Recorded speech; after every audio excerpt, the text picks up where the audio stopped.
Hello everyone, in today's video, we will be discussing about communication.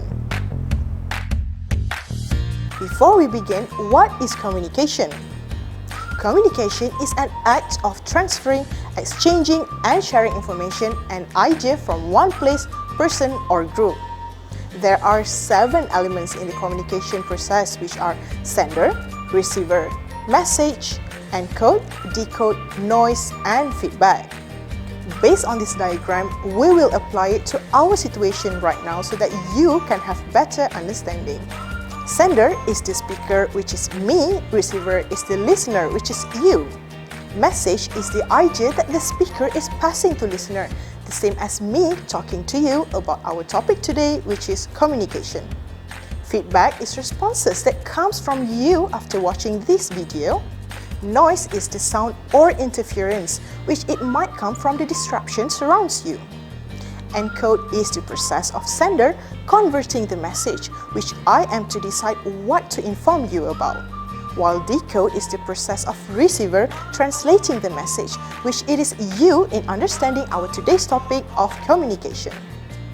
Communication can occur in various channels or platforms such as face-to-face, phone calls, text messages, emails, live chats, televisions, audios, videos, radios, and many more.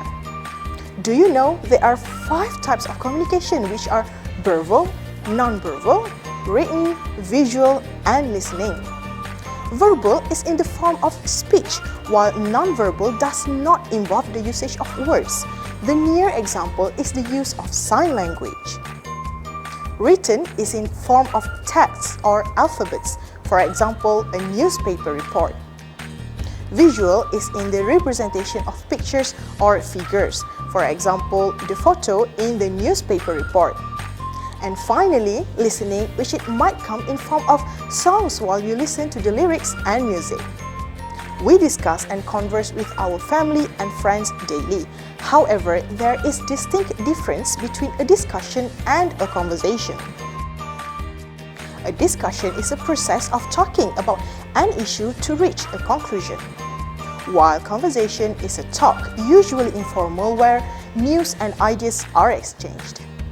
The similarity between discussion and conversation is they involve 2 or more people in the group. Before we get into the next subtopic, can you differentiate between listening and hearing? As you can see in the table, listening is an active and voluntary act, and it requires effort and attention.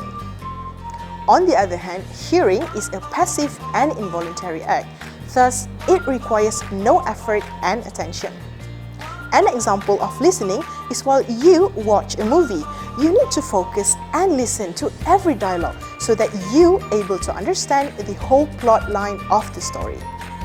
As for hearing, while watching a movie, you can still hear the sound of cars, dogs barks, and an aeroplane passing over your house.